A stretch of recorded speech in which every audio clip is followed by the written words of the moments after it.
Constitucional de la Universidad de Murcia, Premio Extraordinario de Licenciatura, Doctor en Derecho Constitucional por la Universidad de Bolonia y Doctor Honoris Causa por el Instituto Mexicano de Victimología y por la Sociedad Mexicana de Criminología, capítulo Nuevo León. Es autor de más de 60 publicaciones sobre la especialidad y ha impartido conferencias en universidades europeas, americanas y asiáticas. Ella es Teresa Vicente Jiménez, es profesora titular de Filosofía del Derecho, Departamento de Fundamentos del Orden Jurídico y Constitucional de la Universidad de Murcia. Ha participado y ha organizado numerosos congresos, tanto nacionales como internacionales. Se ha especializado en derechos sociales y derechos ecológicos. Es autora de más de una docena de artículos, más de 15 capítulos de libros y varias monografías. Justicia y Derecho Ambiental, para un modelo de la justicia ecológica, en 1955. La exigibilidad de los derechos sociales, 2006. Los derechos de los niños, responsabilidad de todos, 2007, entre otras. Y ya pues, sin nada más, le cedo la palabra a Francisco Manuel. Bien, muchísimas gracias. Muy buenas tardes a todos. En primer lugar, me gustaría expresar mi más profundo y sincero agradecimiento al Foro por el Pensamiento y el Diálogo de Cieza por la extraordinaria amabilidad y generosidad que ha tenido al invitarme a pronunciar esta conferencia. Para mí es un verdadero honor y un gran privilegio estar aquí. Y lo es por múltiples razones. En primer lugar, porque yo soy un fiel propagandista de la fe en la ideología constitucional y siempre he de agradecer a las personas que se preocupan por sus problemas sociales y que precisamente quieren que les hablemos de la Constitución y además en temas tan interesantes como este que nos ha convocado aquí esta tarde, el de si sirve o no la Constitución española 35 años después. En segundo lugar, porque además lo hago acompañada de mi compañera y sin embargo Teresa, quien quiero y admiro de verdad. Para mí es un honor estar además compartiendo con Teresa. Es una magnífica persona y una excepcional jurista. Y en tercer lugar, porque lo hago precisamente aquí en este foro que se ha distinguido siempre por invitar a egregios y a magníficos conferenciantes en todos los ámbitos del saber, desde mi amigo Fernando, que estuvo aquí hace poco hablando de corrupción política, hasta otras grandes estrellas. Estar aquí compartiendo cartel con ellos para mí es una maravilla. Y en cuarta razón, aquí con ustedes, porque si ustedes no estuvieran aquí, no sería posible que este evento se hubiera celebrado. Gracias a ustedes, al público, y además en esta tarde tan lluviosa. Y bueno, y ya por último estar otra vez en Cieza, que ha sido una oportunidad magnífica de volver. Yo creo que la mejor manera que voy a tener de agradecer tanta generosidad será la de intentar, por un lado, atenerme al tiempo establecido, por otro lado, ser sintético y, en tercer lugar, intentar estimularles el pensamiento. Voy a ser breve porque luego quiero que ustedes reflexionen y debatamos juntos. Saben que hemos estructurado la respuesta a la cuestión de si nuestra Constitución sirve 35 años después en un triple ámbito. El primer ámbito y el segundo son los ámbitos, las esferas que yo voy a tratar. España, la crisis de España, como aquí aparece y ha dicho Mariana, gracias por la magnífica presentación, la crisis de identidad como país, como Estado de las autonomías, y la crisis de identidad del sistema político institucional. Eso voy a tratar yo. Luego Teresa nos hablará del Estado social. Yo voy a responder. Si sirve la Constitución 35 años después, España como Estado de las autonomías, les arriesgo una respuesta. ¿Cuál es mi opinión? Obviamente parece que no. Parece que no, pero no porque el Estatuto de las Autonomías no se haya desarrollado, las previsiones y precisiones constitucionales no se hayan desarrollado, sino porque si el Estado de las Autonomías se creó en su momento para encauzar los problemas de ciertos territorios históricos, hoy en el año 2013 tenemos un territorio histórico que es Cataluña, que parece que no está de acuerdo con el Estado de las Autonomías. No porque haya fallado el Estado de las Autonomías, porque el Estado de las Autonomías no ha fallado, el Estado social podríamos pensar que ha fallado, el Estado de Derecho y Democrático podríamos pensar que ha fallado, pero el Estado de las Autonomías no ha fallado. Lo que sucede es que no es la respuesta que hoy en día, en el año 2013, casi 14, demanda parte de España. ¿Qué es el Estado autonómico? El Estado autonómico es un feliz invento de la Constitución de 1931, de la Constitución de 9 de diciembre de 1931. Entonces se conoció bajo el nombre de Estado integral. El Estado integral significaba ni más ni menos que dar respuesta a los problemas de convivencia territoriales de España. Saben que España es una nación de naciones, eso es evidente. España es el estado más antiguo de Europa, y me atrevo a decir que si es de Europa casi del mundo, obviamente el imperio chino no, y Japón, pero de Europa sí lo es. Y España existe desde siempre. Yo tuve el privilegio de estudiar en el Colegio de España en Bolonia, en la ciudad italiana de Bolonia, un colegio que crea un cardenal en el año 1368. Es la institución española más antigua de todas las que existen. Y además, en 1368 se funda con ese nombre, es decir, casi 130 años más de la supuesta unificación de España por los reyes católicos. Es decir, España siempre ha existido. Dicho sea de paso, la ETA le pone bombazos porque le cabrea que haya un símbolo viviente que plasma, que simboliza que España existe incluso antes de los reyes católicos. Eso es un asterisco entre comillas. ¿Qué sucede? Que España siempre ha sido una unión de estados. Y España, a diferencia, por ejemplo, de Francia, que desde el Tratado de Verdún pues es un Estado unitario centralizado, España ha sido siempre una unión de Estados. En el año 1714, como consecuencia de la derrota, esto es muy importante saberlo, del archiduque Carlos en la Guerra de Sucesión, Cataluña, que apoya al archiduque Carlos, es castigada con la supresión del derecho público. Valencia lo es más.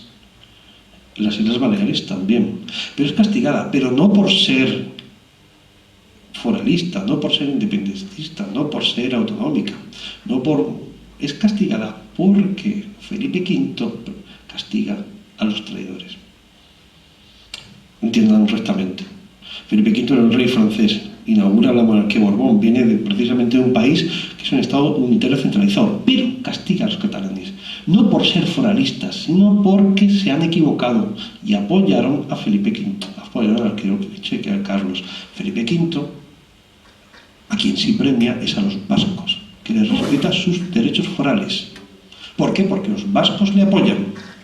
No es un problema de que Felipe V quiera establecer un Estado unitario centralizado, sino que es un problema de que Felipe V, hay que ir a la profundidad de la historia, decide ni más ni menos que a los que le han apoyado para que él llegue a rey de España, los va a amparar, los va a proteger, y por eso defiende a los vascos y defiende a los fueros vascos, y por eso los vascos tienen fueros y los catalanes no, porque vienen de allí, de esa época. Y no es que España decidiera invadir Cataluña, bajo ningún concepto. De hecho, quizá la primera guerra contra la nacional se hace precisamente en 1640 por parte de Cataluña. Cuidado. Pero luego en 1812 los catalanes son los más españoles. Bueno, ¿qué sucede? Tenemos un problema fundamentalmente político durante la segunda mitad del siglo XIX, muy vinculado también a una reacción burguesa contra movimientos de izquierdas. Es decir, en el País Vasco, en Cataluña, donde se desarrolla el fenómeno burgués, el regionalismo, foralismo, si quieren y me permiten, eran tendencias ideológicas de derecha, que se desarrollan para sofocar precisamente el movimiento obrero que estaba tomando peso en Cataluña y sobre todo en el País Vasco. Recuerden de dónde era la Pasionaria, recuerden de dónde era Pablo Iglesias. Y entonces el foralismo llega a un problema, se termina convirtiendo en un problema de la Segunda República, y nos inventamos el Estado integral para dar solución a ese problema que teníamos. ¿Qué es el Estado integral o nuestro Estado de las autonomías? Miren, hay tres tipos de Estado. El primero de ellos es el Estado unitario centralizado, la España de Franco. Punto. Una capital, unos órganos políticos comunes para todo el país y las mismas normas para todo el país. Es un modelo de distribución territorial del poder. Como antítesis está el Estado federal, que no tiene nada que ver con el Estado unitario centralizado, que es, en lugar de haber una capital y las mismas normas para todos los territorios del país, es muy diferente. El Estado federal, hay muchos Estados federales, la mayor parte de los Estados del mundo son federales, pero el modelo singular, la perfección singular, es Estados Unidos. En Estados Unidos básicamente funciona conforme a las siguientes claves, muy importantes. Primero, existe un doble orden de legitimidad constitucional. La soberanía es doble. La soberanía es de los estados, de las 13 colonias y de la federación. Segundo, allí todas las partes son iguales entre sí y iguales con respecto al todo. ¿Me van siguiendo? Y tercero, allí hay dualidad de órganos ejecutivo, legislativo y judicial. Bien, el Estado de las autonomías es una síntesis mediadora entre el Estado unitario y el Estado federal. Es más cercano al Estado de las federal. ¿Por qué? Porque hay poder ejecutivo, legislativo y judicial, entre comillas. Porque aquí tenemos, como Estados Unidos, los gobiernos autonómicos, el gobierno central, el Parlamento autonómico y el Parlamento central. Pero hay una gran diferencia. En nuestro Estado autonómico, que es el Estado integral, que luego copiaron los italianos, que luego mejoramos en el 78 y que luego mejoraron los italianos en el año 2000, nuestro Estado autonómico parte de que no existe una doble legitimidad constitucional, no existe un doble circuito constitucional, no hay dos soberanías. Aquí, en España, mientras sea un Estado autonómico, solamente hay una soberanía, que es la soberanía nacional. La Constitución se fundamenta en la indisoluble unidad de la nación española. Patria común e indivisible, que garantiza la autonomía y la solidaridad de las regiones que se constituyen. Con lo cual, esa es la gran diferencia. ¿Quién es el titular del poder, de la soberanía en España? La nación española. En Estados Unidos, tanto las colonias, los 50 estados, como el resultado de la unión de los 50 estados. Aquí no. ¿Y qué sucede? Que en los estados federales es el reino de la igualdad. Todas las comunidades, todos los estados allí, las partes son iguales entre sí. Es decir, si un estado, el estado de Delaware, tiene un código penal, el estado de Washington también lo tiene que tener.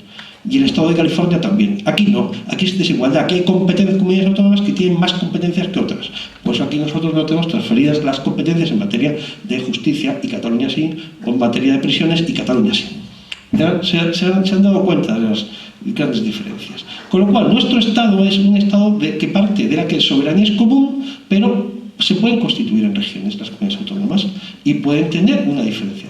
¿Qué sucede? Que este Estado se llevó a la práctica. Este Estado estaba diseñado en la Constitución in nuce, muy poquito, solamente tensión de ideal. Pero los desarrollos estatutarios y la jurisprudencia del Tribunal Constitucional ha hecho que tengamos el Estado de las autonomías, que es consagrar más de lo mismo. Soberanía de todo el mundo, de la soberanía nacional, y además regiones.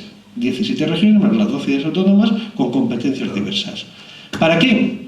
Para encauzar la realidad histórica de que hay lugares, territorios históricos, singularmente Galicia, singularmente Galicia, el País Vasco y Cataluña, que tienen una singularidad histórica diferente. Y por eso nuestro Estado de las Autonomías es el Estado de la diferencia. Esos territorios pueden tener más competencias. Solamente digo que el Estado de las Autonomías tiene una parte que a mí nunca me ha gustado. A los catalanes, o aparte de los catalanes, aparte de los españoles que viven en Cataluña, no les ha gustado porque ellos quieren ser independientes, luego veremos. Pero a mí no me gusta otra cosa. Claro, consagrar el Estado de las Autonomías, para mí, significa conculcar un principio elemental. Y es que todos los ciudadanos tienen que ser iguales en el cumplimiento de sus deberes y en el ejercicio de sus derechos con independencia del lugar donde vivan. Es decir, un niño tiene que tener los mismos derechos por haber nacido en Barcelona o en Madrid, o en Cartagena o en Cieza. Y eso es ni más ni menos porque toda la izquierda francesa, esto es ya más politología, defiende el Estado intercentralizado, porque un niño de Córcega tiene que tener los mismos derechos que un niño de París, porque lo importante no es dónde haya nacido, sino lo que es y lo que hace. Y a mí el artículo 138.2 y el 139.1 nunca me han gustado, porque nunca se han respetado. Eso de que todas las diferencias entre los estatutos de las distintas comunidades autónomas no podrán implicar privilegios, eso obviamente es falaz desde el minuto 1. Y eso de que todos los españoles tienen los mismos derechos y obligaciones en cualquier parte del territorio es ficticio. Eso es por lo que a mí no me ha gustado el Estado de las Autonomías. Pero parece que a algunos no les gusta por estas razones y a otros, singularmente Cataluña, por otras razones.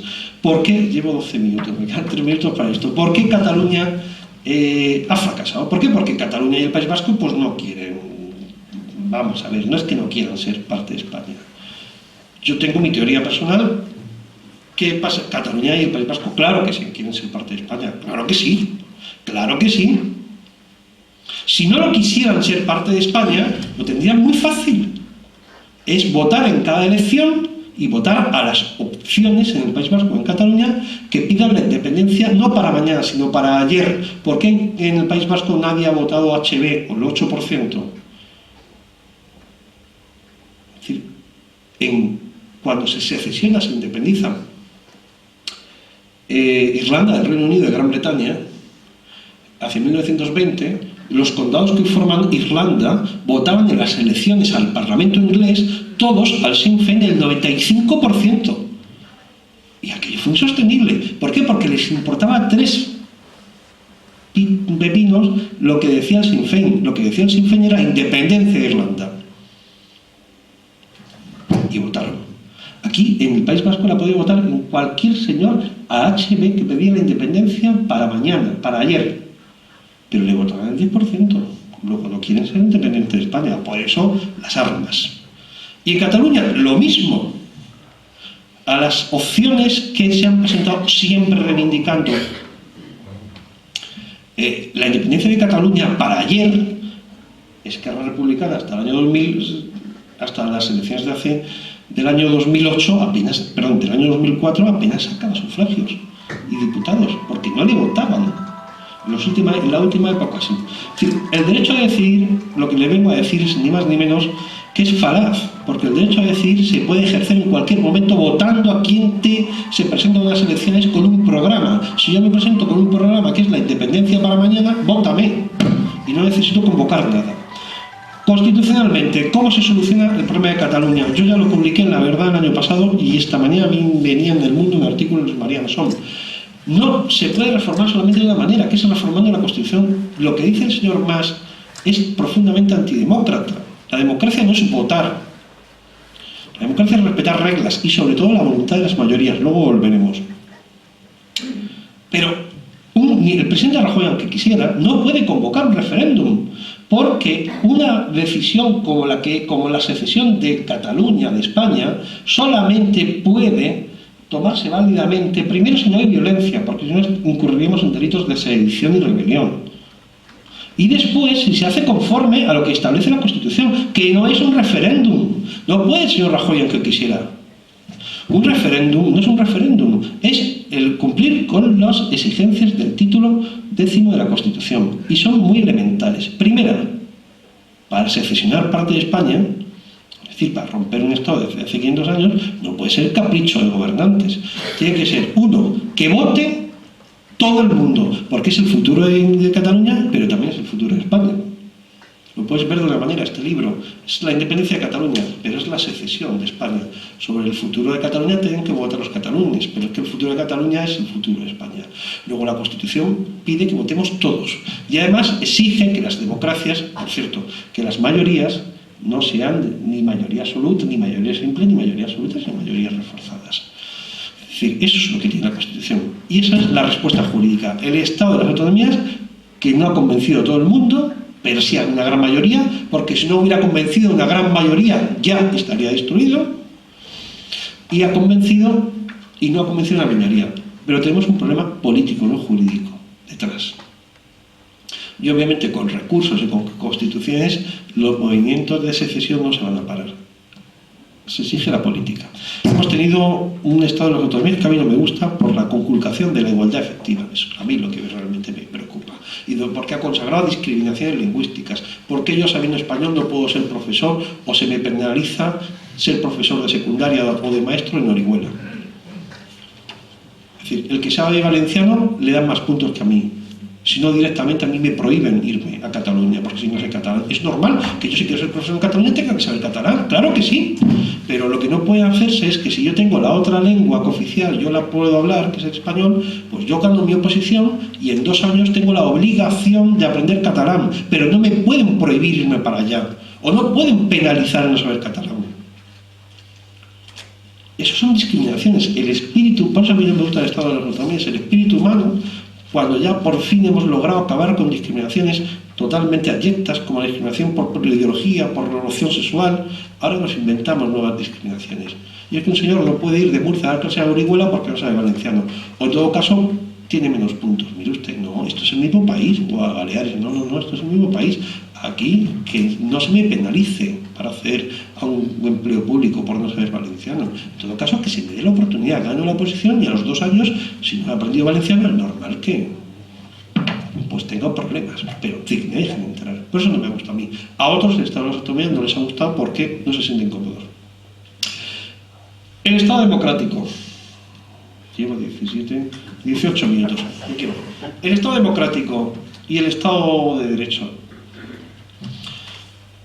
Vamos a ver. La gente cuando tomó la Bastilla, la gente cuando el motín del té de Boston, es decir, las revoluciones del constitucionalismo, se hicieron para que por primera vez hubiera sistemas políticos donde los gobernados, donde nosotros los ciudadanos pudiéramos controlar real y efectivamente a los gobernantes.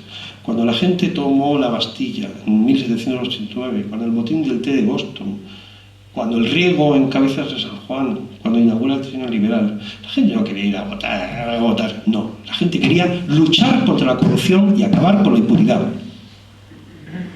de los gobernantes, someter al poder a control, mediante mecanismos e instituciones, que es lo mismo que han pedido en la Plaza de Tahrir en Egipto, que es lo mismo que han pedido en Túnez, que es lo mismo que se pide en todo el mundo, no ir a votar, sino controlar al poder con mecanismos reales y efectivos. Y este país obviamente ha fracasado, ha sido un total y absoluto fracaso. Primero, la democracia. La Constitución pone en marcha 3 mecanismos. El primero de ellos es la democracia. Se piensa que los gobernantes van a estar controlados, limitados y supervisados, porque la democracia es controlar, limitar y supervisar, no ir a votar, es controlar, limitar y supervisar. Se piensa que la democracia va a servir para que los gobernantes ya los elija yo, y al elegirlos nosotros, los ciudadanos, supuestamente respondan a nuestra voluntad. Primer artilugio de las constituciones, la democracia. Que los gobernantes respondan ante mí, ante nosotros. Segundo artilugio, la separación de poderes. Esos gobernantes que yo elijo los separo y acantono para que no tengan nada que ver, para que quien haga las leyes no tenga nada que ver con quien las ejecuta y aún mucho menos con quien las juzga, con quien dirime la controversia a propósito de la aplicación de las leyes. Es el principio de separación de poderes. Y además de que yo elijo a los gobernantes y porque los elijo doy por hecho que van a servirme a mí como ciudadano, los separo y acantono. No vaya a ser que una vez elegidos caigan en la tentación de abusar del poder, porque como decía el gran Montesquieu, todo estaría perdido si el poder estuviera en las manos de una única persona o de una única asamblea. Pero además de elegirlos y ponerle el límite del acontonamiento, separación de poderes, democracia, separación de poderes, les pongo el límite infranqueable, y ahora vas tú, de los derechos fundamentales y las libertades públicas. Toda tu actuación está sometida a garantizar y respetar derechos fundamentales y libertades públicas. Primero de índole personal, después político y luego sociales, porque la justificación de los poderes públicos está al servicio de la garantía de derechos sociales. La democracia destruida. La democracia no es ir a votar, que también. La democracia, lo decía el gran Sieyès, que es el gran teórico de la Revolución Francesa, le dice al rey: te quitamos rey y te vamos a quitar y te vamos a hacer una revolución a Luis XVIII. Porque tú solamente representas los intereses del 1% de la población, la nobleza y el clero. Y nosotros, el tercer estado, somos el 99%. Y queremos hacernos con el poder, para que el gobierno del rey ya no exista. Y haya un nuevo gobierno que responda al 99% de la población. ¿Qué es eso? Ocupen Wall Street. Lo que aparecía, Occupy Wall Street. Lo que quieren hacer los americanos, vamos a ocupar Wall Street porque ellos es el 1% que mandan y nosotros el 99%. Y cuando se hace la Revolución Francesa es porque la democracia solamente tiene razón de ser si los gobernantes están sometidos al 99% de la población. Cuando tenemos gobernantes, sea Zapatero, sea Rajoy o sea también Cayo Lara, porque lo hará,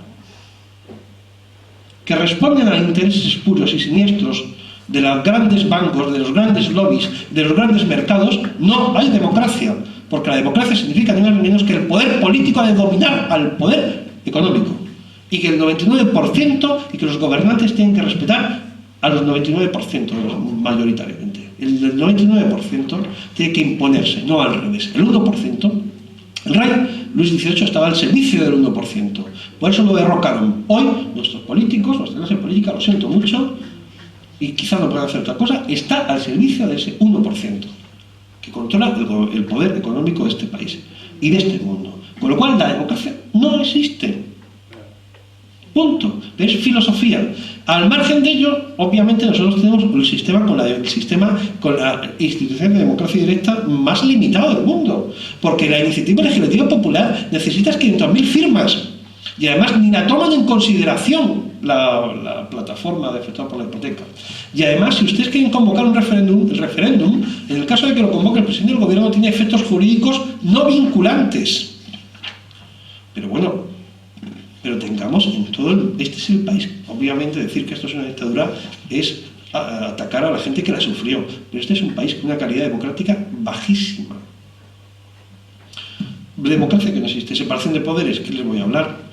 Saben ustedes perfectamente que no existe separación de poderes cuando un gobierno tiene una mayoría absoluta, sea este o sea el señor González, porque designa a los vocales del Consejo General del Poder Judicial, la asociación la Asociación Profesional de Magistratura publicó un comunicado donde decía que qué sinvergonzonería había hecho el PP, el PSOE, Izquierda Unida repartiéndose los cargos del Consejo General del Poder Judicial, que eso era ni más ni menos que los políticos ponían a los jueces que luego les iban a juzgar. Lo dice una asociación de jueces, no yo. Y el Tribunal Constitucional, obviamente, ¿qué le decirle de María Teresa Fernández de la Vega cuando le echaba broncas en público a María Teresa, a la presidenta del Tribunal Supremo Constitucional? Separación de poderes, ¿dónde? ¿Y derechos fundamentales? Bueno, con las tasas judiciales te ponen una multa, págala, es que no pueden ni recurrir. ¿Qué derechos fundamentales? Porque la garantía de los derechos fundamentales es ni más ni menos jueces. Pero si tú te cuesta ir al juez, te cuesta un procurador, te cuesta un abogado y encima de todo pagar tasas. Ya no tienes garantía. Con lo cual estamos ante un fracaso y es normal que la gente esté cabreada, muy cabreada. Y termino. Lo que hay en Cataluña, más que un movimiento por la independencia, que también hay un cabreo. Cuando la gente vivía crisis económicas, sociales, y le diría que hasta jurídicas, en otra época, en otros momentos de la historia de España, siempre había o una revolución, o un golpe de Estado, o un pronunciamiento. Cuando llegamos a un régimen constitucional como el del año 78, no puede haber ni lo uno ni lo otro. ¿A dónde vamos? ¿En un pronunciamiento para qué? ¿Para tener la democracia, si ya la tenemos? Para la dictadura, obviamente no. Pero si se dan cuenta, siempre va avanzando. El 12 vuelve Felipe Fernando VII, el 20 el Trienio Liberal, el 24 la Democracia Uniosa, 34 el Motín de la Granja, 37 O'Donnell, la Constitución de Natal, el 56, luego la Revolución Gloriosa, el 69, la Primera República, el 73, la Restauración del 76, Primo de Rivera, el 23, el 31 la República, Segunda República, el 36 el gobierno de Franco. Siempre ha habido. No duraba un gobierno un sistema político no duraba más de 15 años en España. Porque cuando entraba en crisis como esta, explotaba. Pero claro, porque no eran regímenes democráticos como este. Aquí no puede explotar hacia la democracia. Aquí lo único es que la gente está desesperada. Se mira de parados y ver que la gente no comprende cómo en este país los que van a la cárcel son los jueces que imputan a banqueros. Es claro, la gente no lo comprende. Y los catalanes tampoco dicen, pues yo me voy de España. Claro, ¿a dónde te vas? Pero es normal que quieran irse. Yo también me iría a un país que tenga de verdad democracia, con más democracia directa. Que tenga separación de poderes, con menos politización de ciertos cargos. Y que tenga además más derechos fundamentales, al menos de índole personal y político, con la supresión de tasas. Y la crisis del Estado social, ya no hablo yo. Eso ya le cedo la palabra a mi compañera Teresa y siento este diagnóstico tan pesimista, pero es que es así. ¿Cómo podemos revertir la situación? El Estado autonómico ya el problema no es nuestro. El problema es que algunos se quieren independizar. Lo único que podemos es darle un proyecto atractivo, de presentar una España con libertades, una España verdaderamente democrática, una España donde los poderes estén controlados, limitados, y una España al servicio de verdad del bien común y de los intereses generales. Así lograremos que muchos españoles quieran seguir siéndolo. Si no, es obviamente un futuro complicado. Muchísimas gracias.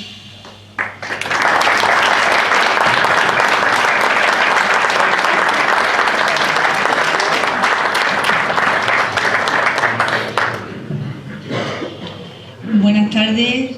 Me sumo a los agradecimientos de mi compañero Paco Costa. Os agradezco a todos vuestra presencia aquí. También agradezco a Mariana, que nos acompaña en la mesa.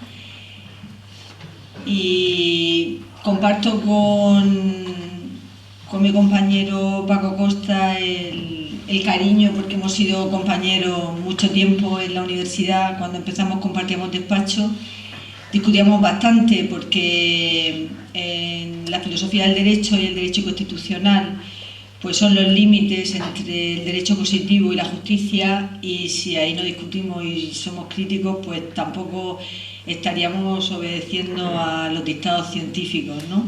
El conocimiento crítico del derecho corresponde a la filosofía del derecho y a su hermano más próximo, que es el derecho constitucional.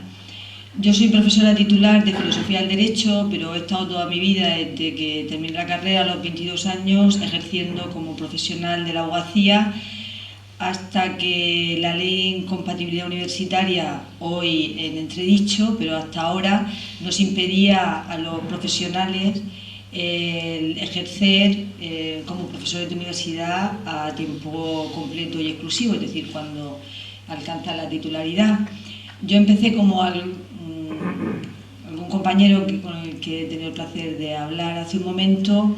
Al estar ejerciendo empecé como profesora asociada, mientras que hacía la tesis doctoral precisamente sobre justicia ecológica y derechos ecológicos, y ya pues conforme iba avanzando en el ámbito académico, pasé de profesor ayudante a profesor titular. También me coincidió con un periodo de la vida en que las mujeres tenemos que elegir entre, las que podemos, entre una maternidad en la que podamos dedicar más tiempo y más ser a nuestros hijos, y yo me dedicaba al derecho penal, y la verdad es que la universidad me brindaba un espacio que podía compartir más con mis hijos, tanto en mi equilibrio, porque no es lo mismo tener para el día siguiente que prepararte juicio donde se juegan la libertad mucha gente, o también llevaba sobre todo penal y civil, pues problemas que afectan mucho la vida de las personas, o moverme en el ámbito académico, que cuando los mayores problemas que se nos puede plantear un profesor de conciencia, pues puede ser si das una clase mejor o peor, o si tienes algún alumno que a lo mejor no aciertas a ofrecerle el tipo de ayuda académica o a darle la nota que en realidad se merece.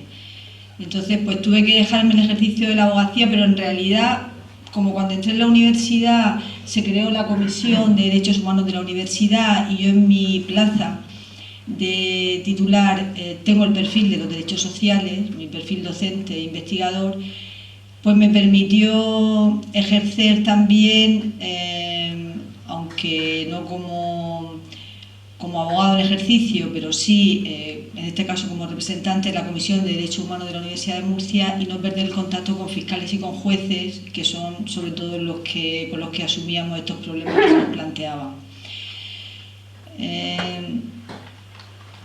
Ayer fue hoy jueves, miércoles, tuvimos un juicio en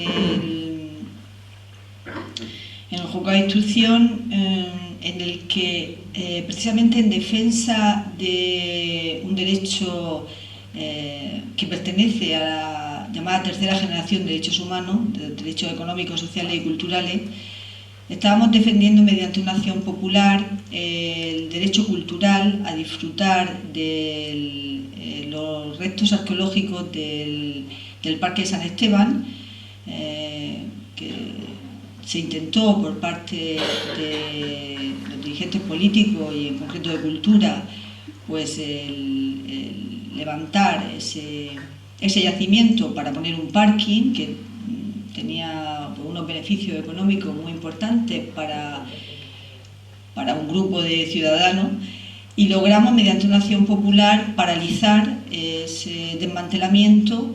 Y no sé si fue ayer o antes de ayer cuando tuvimos el juicio, no me acuerdo, fue antes de ayer. Y claro, en esta acción popular en la que la presentamos como ciudadanos, yo fui uno de ellos que lo presenté presentamos en Fiscalía. Y ahora en el procedimiento las asociaciones que firmaron esa acción popular en defensa del yacimiento San Esteban eran Ecologistas en Acción, UERMUR y ¿quién era el otro grupo? Y el Foro Ciudadano. Entonces ahí cuando estamos en la sala de lo penal celebrando el juicio, estaban sentados en el banquillo el director general de Bellas Artes, hoy en funciones, cobrando su sueldo íntegro, que ha pasado de ser una persona inculpada a estar ya sentada en el banquillo de los acusados. A la salida del juicio estaba esperando la prensa y tardaron bastante en salir estos políticos y sus abogados. Y cuando salieron no le respondieron a ninguna de las preguntas. Entonces estábamos nosotros y los chavales de Ecologistas en Acción y de UERMUR, gente muy joven, de unos 20 y tantos años y tal. A mí me gustó mucho lo que le dijo a la prensa, porque decíamos, bueno, ya que los representantes del poder cultural no han querido hacer ninguna declaración, que han sido los que estaban sentados aquí en el banquillo de los acusados, ustedes que han puesto la acción popular, junto con la acción popular está el Ministerio Fiscal. El Ministerio Fiscal también se ha querellado y él por el delito de prevaricación. Y entonces esto decía la prensa, pero ¿ustedes qué quieren decir? ¿Quieren decir algo en nota de prensa? Y ellos decían, hombre, claro, nosotros lo que queremos decir es que porque este señor sigue ocupando su puesto de trabajo y sigue cobrando su sueldo, si está aquí imputado por un delito de prevaricación, si está ya sentado en el banquillo de los acusados, si estamos en una democracia, enlazando un poco con lo que comentaba mi compañero hace unos momentos, pues en una democracia la primera regla es que alguien, no solamente que está procesado, sino que ya está como inculpado en un banquillo de los acusados, no puede seguir gestionando nuestro dinero y no puede seguir ocupando este cargo. Entonces nosotros pedimos que el presidente de la comunidad le suspenda por lo menos hasta que salga esta resolución. Entonces me pareció una nota de frescura y de tomar sentido común con los principios básicos de la democracia. Es decir, yo creo que un principio básico de la democracia es que las personas que nos representan y que están utilizando nuestro dinero público tienen que tener un esmero especial y una honradez especial. O sea, que estamos viviendo de esta corrupción, aunque hayamos avanzado en el sentido que se pueden sentar en el banquillo, pero de los 40 casos de corrupción que ahora mismo Fiscalía ha abierto en la región de Murcia, los últimos que hemos tenido, aparte de este de San Esteban el otro día, el del caso Umbra, que se ha paralizado por una querella que se le ha interpuesto al fiscal anticorrupción, que tenemos solamente un fiscal anticorrupción, y al juez, una querella que el único sentido que tiene es el procedimiento pararlo, y lo han conseguido porque tiene que ver esta querella, ya no puede conocer el fiscal jefe, sino tiene que conocer otro fiscal, que me parece que ya lo han nombrado, creo que es el fiscal de Alicante. Pues este caso Umbra, que yo sepa, se han tirado instruyendo la causa desde el año 2008. Cuando yo he llevado penal casi 10 años y no he dejado de pisar los juzgados, y os puedo decir que los delitos por los que están las cárceles de nuestra región llenas, a estos delincuentes los cogen y si no los meten a prisión en el mismo acto de la detención, porque yo cuando iba turno oficio iban directamente del juzgado a San Moneda la Verde y los sacaban para el juicio oral, después del juicio oral vuelven otra vez a la cárcel y las causas se instruyen en semanas. Entonces, claro, hay una gran dificultad en el sistema jurídico para encausar determinados delitos, precisamente los que tenían que tener una mayor brevedad y además tener medidas cautelares que permitieran a esas personas, yo no digo que se les suprima el sueldo, pero pueden estar de jardinero, pueden estar haciendo otras funciones públicas que no se han administrado nuestro dinero y están en el mismo puesto por los cuales se están sentando en un banquillo por prevaricar. Entonces me parece que estas son normas de higiene democrática que con la maludez que tenemos en la democracia no se debían permitir. Entonces por lo menos el ver que esta gente joven esto lo ve como algo anormal y algo que es lo primero que tiene que salir a los públicos, porque yo recuerdo que me parece que fue en el movimiento 15M cuando empezaron a verse a nuestros representantes políticos que estaban imputados, se les ponía un cartel que ponía antiimputado. Eso hay que saberlo. Y que incluso se presenten como candidatos personas que están imputadas. Eso no tiene nada que ver con la presunción de inocencia. A mí cuando me cuentan de la presunción de inocencia, digo, bueno, ¿qué tiene que ver aquí la presunción de inocencia?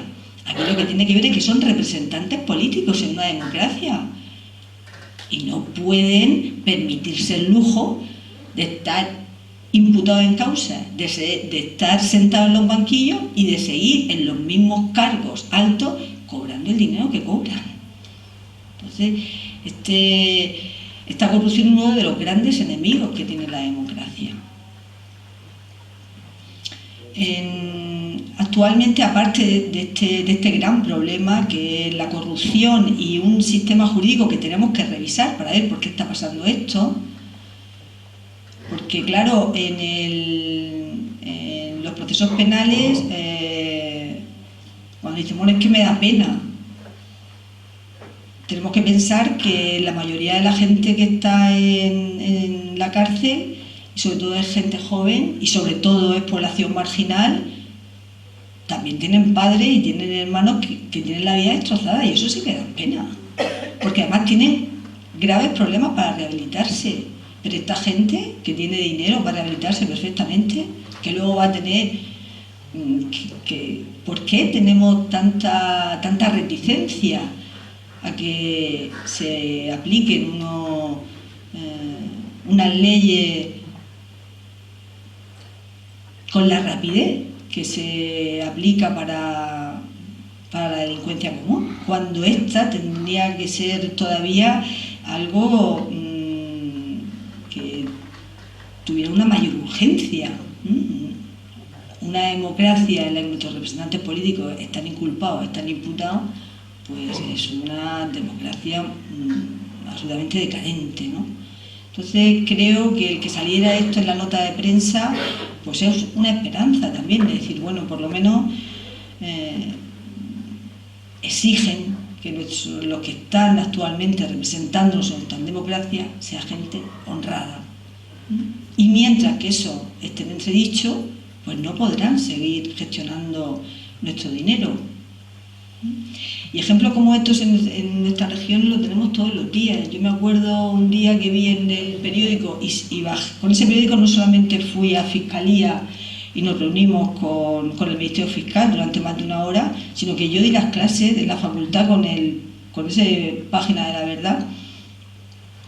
Ese día me acuerdo que era doble página. En una página se anunciaba que no sé qué cargo tenía en Bienestar Social, bueno, no sé, consejera o qué cargo tenía, pero trataba de solucionar un problema que había en el barrio del Carmen, donde está la estación de tren, que era una prostitución que se ejerce de supervivencia, o sea, son prostitutas sobre todo de origen marroquí, que no tienen para darle de comer a sus hijos, aunque eso no es tan raro en la ciudad de Murcia, cuando hay asentismo en muchos colegios porque los niños no tienen nada para desayunar. Y de hecho, por ejemplo, en Alcantarilla, el Campico es un grupo de jóvenes que se ha unido para que los niños puedan desayunar y puedan ir al colegio. Entonces estas prostitutas, que son prostitutas, aparte de que la prostitución es legal y que se puede ejercer, son prostitutas de supervivencia. Entonces no sé qué cargo tiene esta mujer, pero bueno, la famosa que ha sacado la ordenanza contra la prostitución, no me acuerdo cómo se llama, pues lo que ella intenta es penalizar a estas prostitutas y si no cumplen la multa que les ponen, entonces penalizarlas. Con lo cual nosotros nos reunimos con Fiscalía para ver que si en realidad se estaba solucionando algún problema aquí. y Fiscalía, nos queda que haga que esta decisión la haga por escrito, pero vamos, con los fiscales que hablamos y hubo un acuerdo de que no iban a permitir que entrara, por lo menos por la vía penal, esta cuestión, que es una cuestión que se debía ventilar en bienestar social, es decir, agrupar a la gente, agrupar a las mujeres y que se vea qué problema tienen, que estas prostitutas se ponen en las puertas de los colegios. Seguro que si se les dicen no van a ir a las puertas de los colegios, pero ¿qué solucionamos a unas mujeres multándolas porque no ejercen la prostitución cuando la van a ejercer, porque no tienen otro medio de vida? Como no van a pagar la multa porque no tienen dinero, van a ir al juzgado. En el juzgado, como son extranjeras y no tienen papeles, las van a llevar al centro de internamiento de extranjeros. En el centro de internamiento de extranjeros de Murcia ya no se permite que vayan mujeres. Estas mujeres no sabemos dónde van a ir y esos niños, ¿con quién van a vivir? El Comité de las Trabajadoras del Sexo las tiene controladas perfectamente y más del 40% tienen hijos.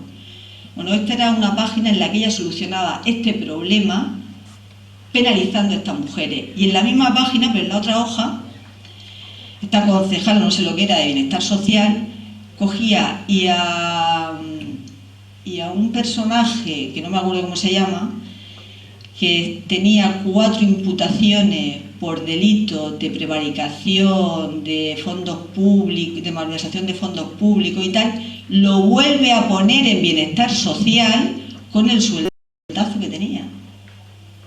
O sea, que coge ya unas mujeres que están ejerciendo la prostitución para darle de comer a sus hijos, las metes por vía administrativa multa, por vía penal, te las metes a un centro de internamiento, no sabemos dónde está, y ahí has solucionado un problema social, y dónde están esos niños, y qué pasa con esa mujer. Y en cambio, a otro sujeto que tiene 4 imputaciones por malversación de fondos públicos, el señor Peñalver me parece que era, coge y se lo mete otra vez en bienestar social. Entonces, esto no se entiende muy bien. Es decir, yo creo que nuestros representantes, aparte de ser honrados, tienen que resolver los problemas sociales, pero no determinadas conductas que se consideran que alteran el orden público. ¿Cómo que alteran el orden público? Lo primero que alteran es un orden vital de una familia que tiene que vivir. Y hay muchas formas de solucionar eso, pero no por la vía penal. Y la otra vía, que sí que tenía que ser vía penal, la pone en bienestar social, para que sigan cobrando el mismo sueldo. Entonces, claro, si eso lo vemos como normal, pues es que también tenemos una noción de democracia que no se adecua a sus principios básicos. Pues estos enemigos de la democracia, que puede ser como estamos viendo la corrupción y esa protección jurídica de una determinada élite política que está en una burbuja de impunidad o por lo menos de alejamiento de una vía penal que está tan fácil para la población marginal, que es en realidad la que está ocupando nuestras cárceles. En realidad no va a cambiar el color de las cárceles si estos problemas no los vamos atajando. Ya en un marco, he querido empezar con un marco concreto porque parece que cuando hablamos de la Constitución y que si vale o no vale, lo vemos como muy lejano, ¿no? Nos vamos a los padres de la Constitución, que es importante mencionar algunos y tal, pero yo creo que es importante contextualizarnos en nuestro propio espacio, tanto en nuestro contexto de la región de Murcia y lo que está pasando con nuestros políticos, como en el momento en el que estamos viviendo, que es un momento especial, concretado en el marco de si vale o no la Constitución. Pues en este momento yo creo que podríamos hablar ya a nivel nacional de un fracaso absoluto del constitucionalismo social, que es el modelo de Estado social que nuestra Constitución nos dice que tenemos. Yo me voy a ir al texto articulado, ya no me voy a ir al preámbulo. el texto articulado de nuestra ley básica, de la Constitución, pues es derecho positivo, es decir, es algo que hay que cumplir y que tienen que cumplir no solamente los ciudadanos, sino también los poderes políticos y el poder jurídico. Y el artículo 1 de la Constitución nos dice que España se constituye en un Estado social y democrático de derecho. Este es el año 78. Yo no pude votar esta Constitución porque no tenía 18 años, pero cuando entré en la universidad con 18 años, que ya el Partido Socialista estaba entrando en el poder, el Partido Socialista sí que iba a construir este Estado social. Y yo fui protagonista con muchos compañeros de esa época, de los años 80, de la construcción del Estado social. Por lo tanto, nosotros no lo creímos. Entramos con una Constitución que nos decía que teníamos un Estado social y nosotros, los juristas de los años 80, de los principios de los años 80, fuimos los protagonistas de la construcción de este Estado social. Y creímos en este Estado social. Nosotros, en Derecho del Trabajo, empezamos a estudiar la creación del derecho del trabajo, el Estatuto de los Trabajadores, de los convenios colectivos. En Derecho Civil empezamos a estudiar el derecho de familia, el que ya no había diferenciación entre un tipo de hijos y otro, la ley del divorcio.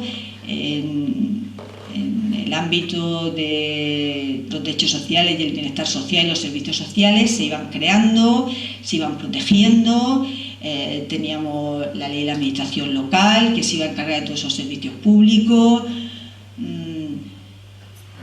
Cuando terminé la carrera, empecé a ejercer dentro de un modelo del Estado social como abogado, casi 10 años.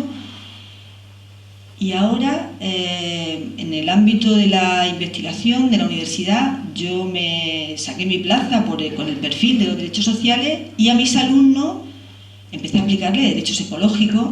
Y yo la tesis doctoral la hice sobre la justicia ecológica y los derechos ecológicos. Bien, esto justicia ecológica y estos derechos ecológicos, que son derechos humanos, se basan en los derechos sociales y en la justicia social. Sin unos derechos sociales sólidos, ni nosotros ni nuestros hijos podrán tener derechos ecológicos. Eso es una falacia. Y ahora yo estoy asistiendo, como todos vosotros, a la deconstrucción de este Estado social. La deconstrucción de un Estado social, que sí, ahora el tiempo que me lo permitan, la iré explicando en el marco europeo donde nos movemos, en el marco de la Unión Europea, pero en el propio marco de nuestra Constitución, en el verano del 2011, hace 2 veranos, se le dio un golpe muy serio al Estado social con la reforma del artículo 135 de nuestra Constitución. Esta reforma, que se hizo a principios de septiembre en un secreto tan grande que ni nosotros nos enteramos, se aprobó por el Congreso y por el Senado inmediatamente. Y a partir de aquí empezó viernes tras viernes a demoler absolutamente el Estado social por medio de reales decretos como el que se cargó todo el derecho al trabajo. Y ahí pues, nos podemos ir a la salud con toda la privatización, nos podemos ir a servicios sociales donde el último golpe se lo van a dar con la reforma de la ley de régimen local, nos podemos ir a la educación con la ley B, nos podemos ir a cualquier ámbito de construcción del Estado social y vemos cómo ha sido una demolición una tras otra. Entonces, claro, cuando los propios socialistas son los que entregan la llave para esta demolición del Estado social, pues a los juristas que hemos creído en esto necesitamos una explicación. De hecho, yo a mis alumnos de Derecho el año pasado, la pregunta que le puse en el examen fue qué modelo de Estado de Derecho teníamos y ellos me respondieron que tenían un Estado social porque es lo que dicen los libros. Entonces, ¿qué hago con esos alumnos? ¿Los apruebo y le doy una buena nota y salen a la calle creyéndose que estamos en un Estado social? Nosotros no estamos en un Estado social de derecho. ya lo ha dicho mi compañero, estamos en un estado económico financiero internacional. Las decisiones políticas no lo toman nuestros representantes a favor de los ciudadanos y en defensa de los derechos sociales que hemos logrado llevarlo a nuestra Constitución. No. Nuestros políticos lo que han hecho, y sobre todo a partir de esta reforma constitucional, es decir, que todo nuestro dinero público va a ir a pagar una deuda de un sistema económico-financiero en el que los ciudadanos no hemos intervenido. Yo en todos los años que he ejercido profesional, cuando se acude al juzgado, tanto en lo civil como en lo penal, como en lo administrativo, pidiendo el pago de una deuda, lo primero que se analiza es la deuda. ¿Quién ha contraído la deuda? ¿Quién tiene la responsabilidad por esa deuda? Y se sabe porque está muy estudiado. Yo aquí voy a referir solamente un par de libros, pero y he escogido estos libros porque los que los han escrito después de este 2011 y son catedráticos que están escribiendo sus cátedras en nuestras universidades. Un grupo de economistas pues, que ocupan cátedras de economía como la Universidad Complutense con el profesor Carlos Berzosa, la cátedra de Sevilla, el profesor Juan Torres, la cátedra de Barcelona, el profesor Vicente Navarro. Han sacado un libro que se llama Hay alternativas, en el que explican de una manera muy detallada el origen de esta deuda. O sea, ha sido una cuestión, una burbuja financiera, un juego financiero llevado a cabo por la evolución de un modelo económico que pasó de un capitalismo real que nos permitió el creernos que estábamos en un Estado social de derecho, y cuando ese capitalismo real ha evolucionado a un capitalismo financiero, pues en lugar que debía ocupar el orden político basado en un orden jurídico, pues ese lugar de la política y ese lugar jurídico del Estado de Derecho lo ha ocupado el sistema económico, lo ha desplazado absolutamente y nos hemos quedado sin Estado social. Pero que eso se haya hecho dentro de un marco de una política socialista, pues lo que nos hace pensar es realmente si la primera cuestión es que ha fracasado el constitucionalismo social, con lo que acabamos de explicar. La segunda cuestión es que esta Constitución que tenemos no tiene capacidad para resolvernos el problema. Porque en esta Constitución, hilando también con otra de las ideas que ha dicho el profesor de Derecho Constitucional, es decir, un Estado social de derecho, tiene que garantizar unos derechos sociales que están en el título 1. Es su obligación. Y sí, aquí había una trampa constitucional, podríamos llamarla, pero que nos la creímos mucho de buena fe. Yo vengo de una familia de izquierda.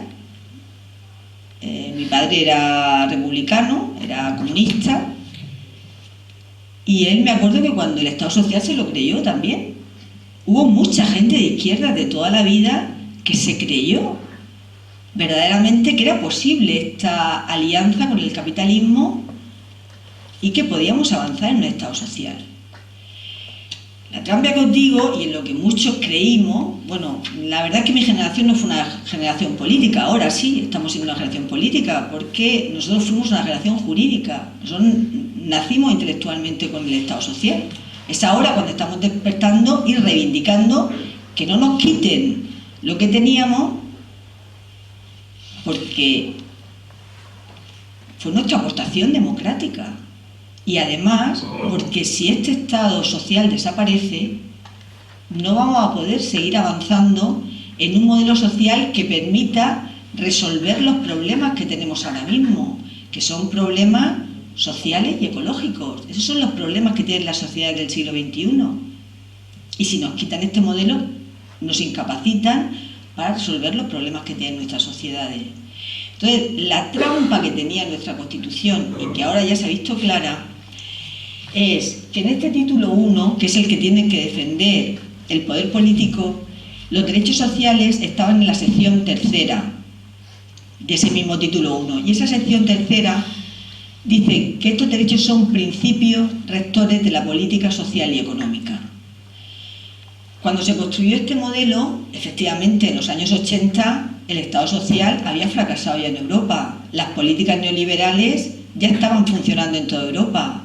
Margaret Thatcher y Reagan ya habían dicho que de Keynesian nada, que aquí todos sus economistas tenían que ser economistas de cuño neoliberal y que ya estaba bien del Estado social. Pero nosotros, los españoles, construimos el Estado social. A lo mejor no llegamos al modelo de los países del norte, pero nosotros construimos nuestro Estado social. Yo viví ese Estado social. Nosotros teníamos seguridad social, teníamos educación gratuita para los niños, teníamos en la universidad teníamos becas. Mi generación jamás se planteó que no iba a poder tener trabajo. Nuestra preocupación era que no iba a gustar hacer.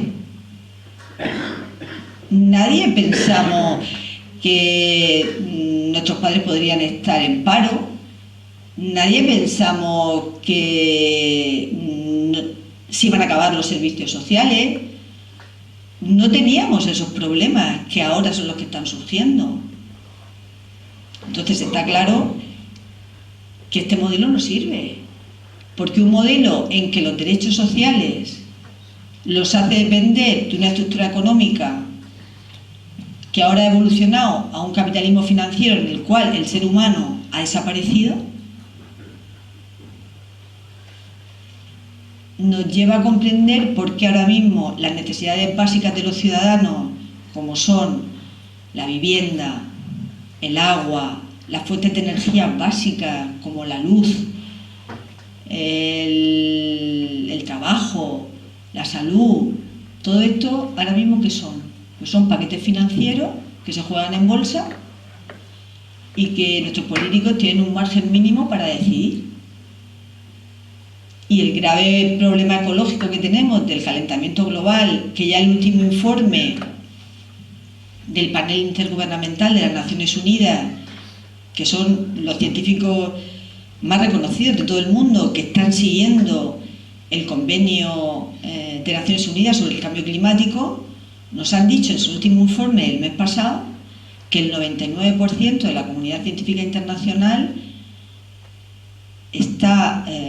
afirma que el problema que tenemos de calentamiento global se debe al modelo económico que impera en el mundo, que es el modelo económico financiero que pretendemos salvar a base de vulnerar los derechos sociales y de dejar a los ciudadanos sin derecho a la salud, sin casa, sin agua, sin luz,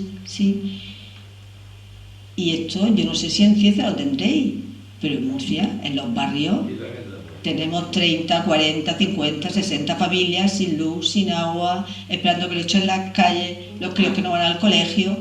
Y todo esto es para salvar un sistema económico que tiene que seguir produciendo desigualdad para mantenerse y una degradación ecológica tremenda.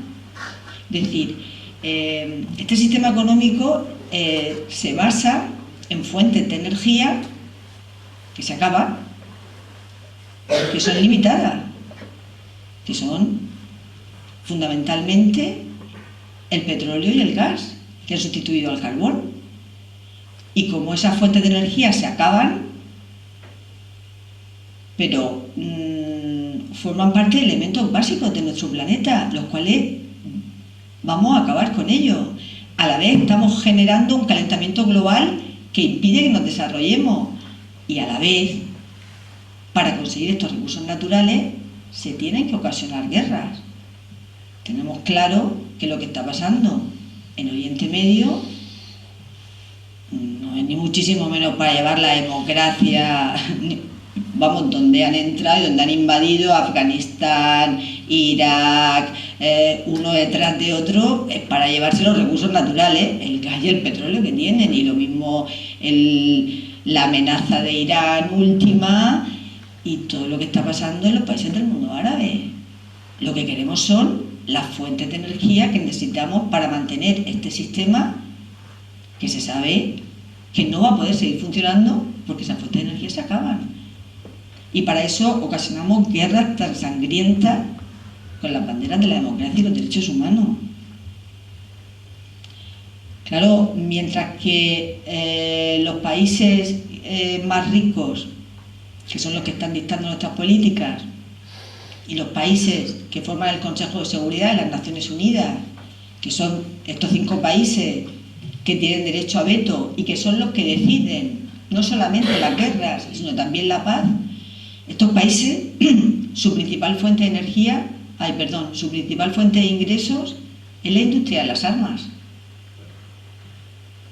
Para que tengan tanto dinero de la industria de las armas es porque tienen que incentivarlo por medio de guerras, que tienen que dar salida a su armamento viejo y crear nuevos contratos.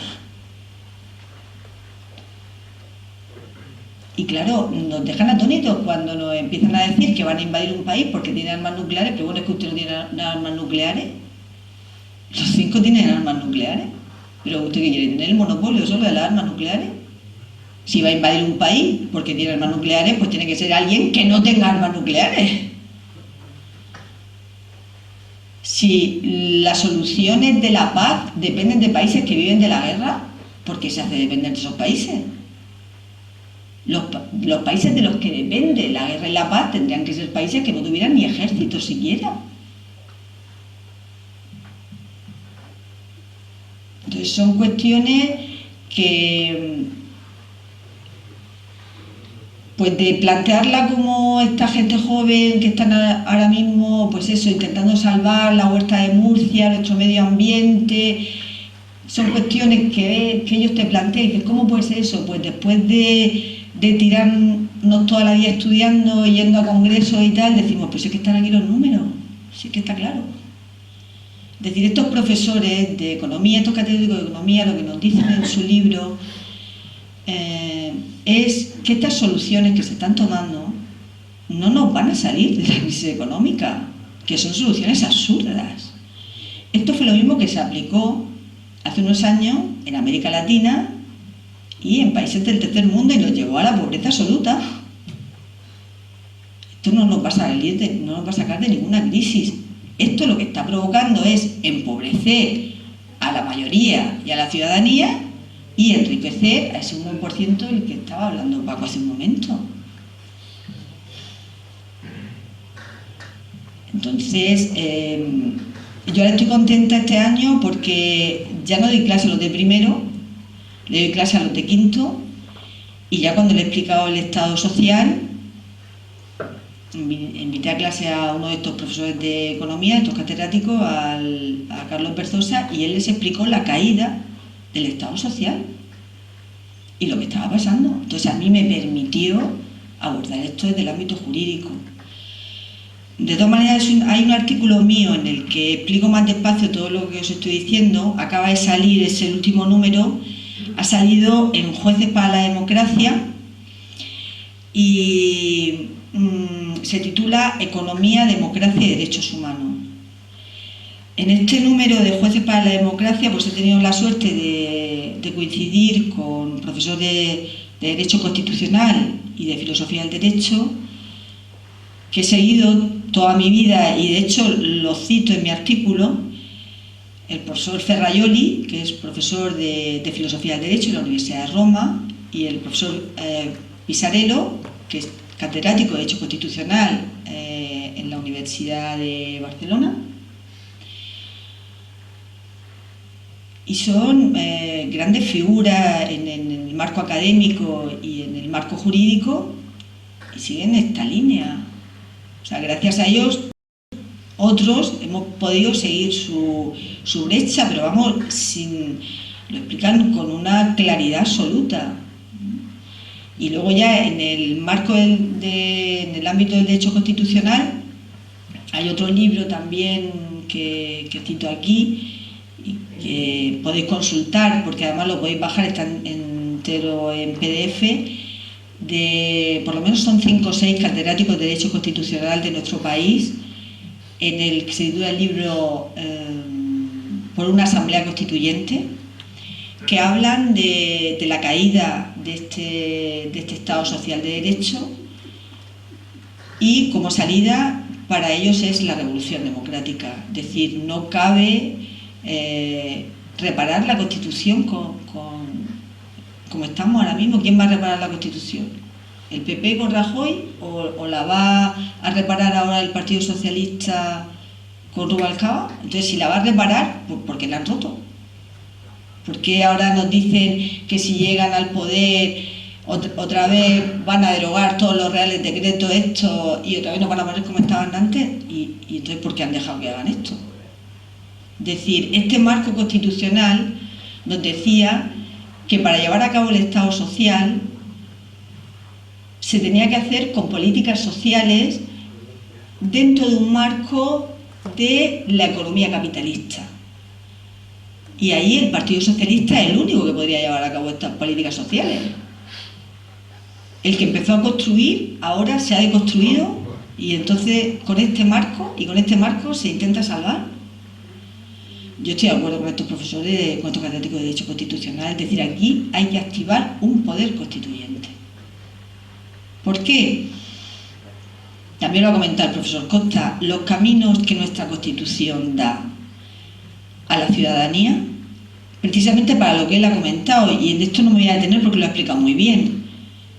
Otra de las bases de nuestra Constitución, aparte de defender estos derechos sociales, que es lo que yo me estoy deteniendo más ahora, y aparte de la corrupción, que ha sido lo primero que he intentado comunicar y concretarlo en casos que nos está pasando ahora en nuestra región, porque si no la corrupción parece algo que está en Madrid o que está en... No, está en todo, en todo nuestro marco político.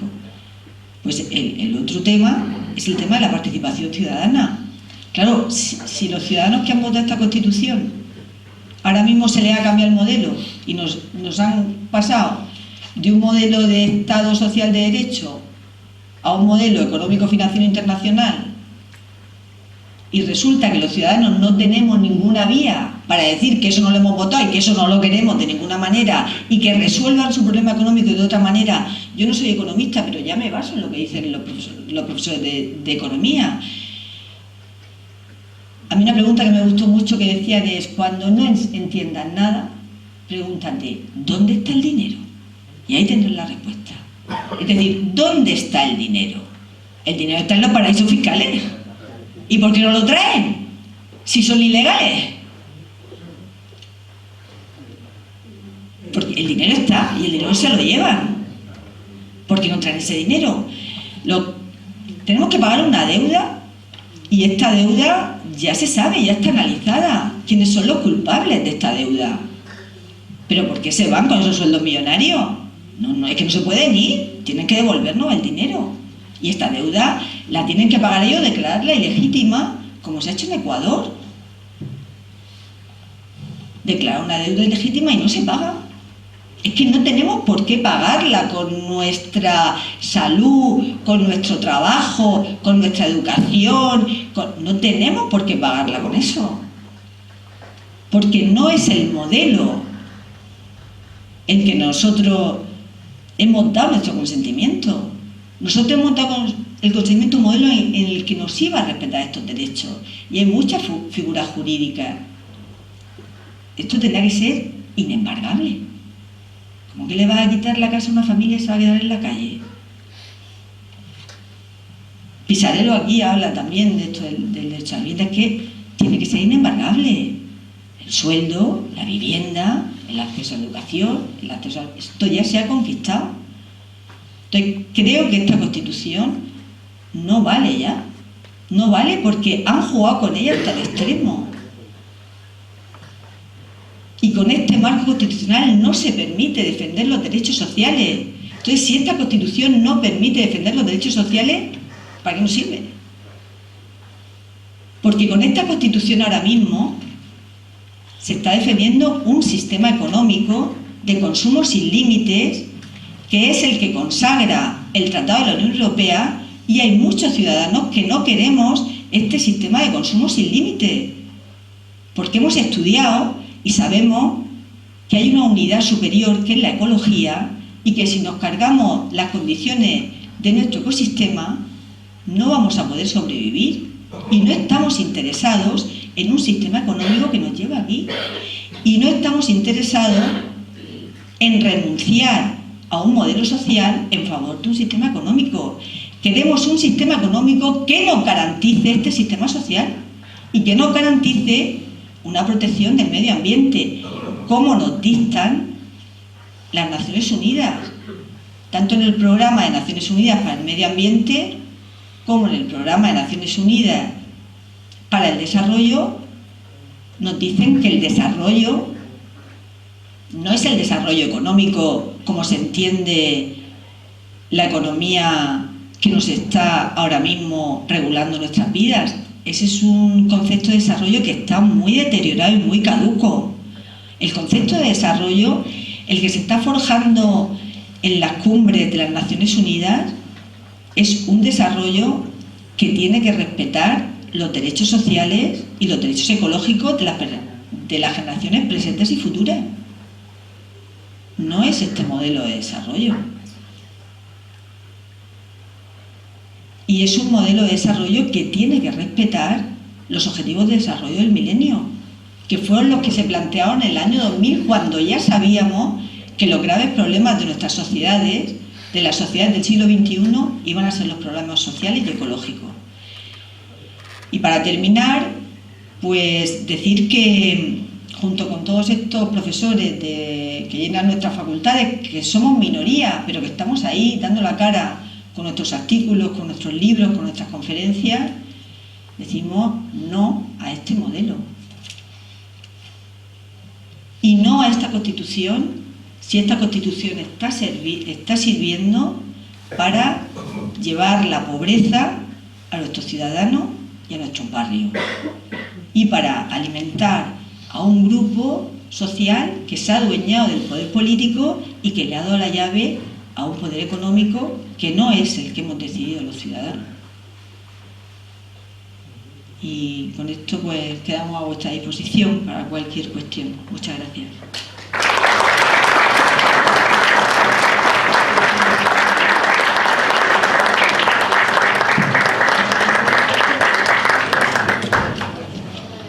Si os parece, y hacemos las preguntas que queráis realizar.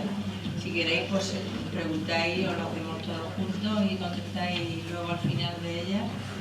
Lo digo por lo de la hora, porque Teresa se ha explicado estupendamente. Lo mismo que Paco. Luego se nos queda el tiempo un poco corto siempre en la conclusión de debates, pero a lo mejor que pregunten todos, ¿no? Tenéis la palabra.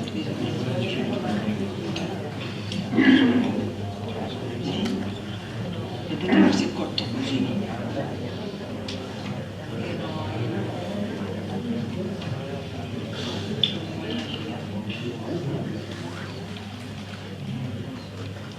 Bueno, pues yo voy a hacer una sugerencia, que estoy ahora mismo con un desánimo, no sé si nos podría dar algunas pistas, ella sí lo ha dicho, de solucionar, pero vamos, ¿cómo?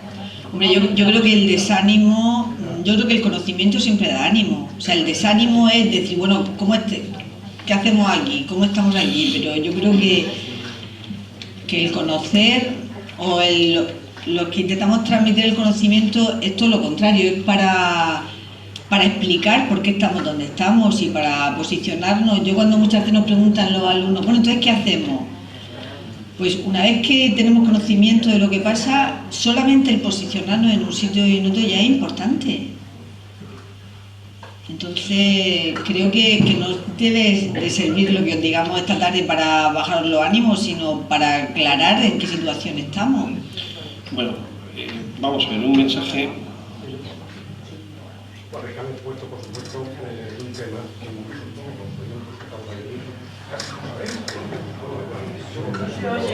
como Claro,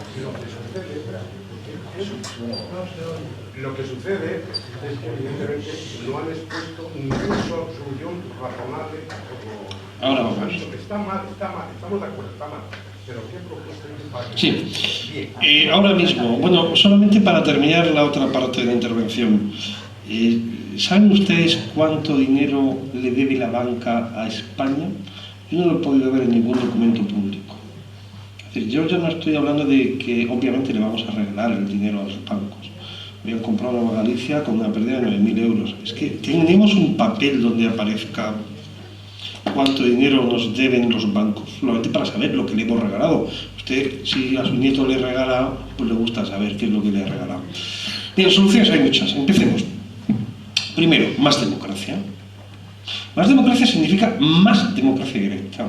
Hay soluciones factibles, vamos a ver, más instituciones de democracia directa. Vamos a ver, la cosa que no hemos dicho, la crisis que hoy tenemos es la misma crisis que tuvo la democracia europea entre guerras en el primer tercio del siglo XX, antes de la Segunda Guerra Mundial. Se resolvió con dos medidas, o con dos paquetes de medidas en torno a la primera idea, es más democracia, y segundo, más Estado social. Hoy es al revés. Más democracia. En primer lugar, lo que tenemos que hacer es que el poder lo tengan de verdad los ciudadanos.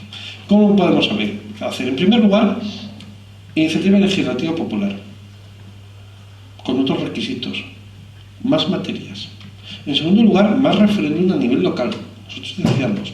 En tercer lugar, más democracia directa a través de revocación de cargos públicos. Es decir, que el señor lo elijamos y no tiene que estar 4 años. A partir del segundo año lo podemos cesar con un referéndum de revocación. Democracia directa. ¿Para qué? Para que cuando los lobbies llamen al señor Rajoy o al señor Zapatero o al señor Cayolaro, a Rosa Díez, le digan: mire usted, señor lobista, que más están en Europa, ya lo llaman, mire usted, es que esto ya no depende de mí, porque es que los que deciden si subir o no, si las aguas son públicas o privadas, como Italia, son los ciudadanos.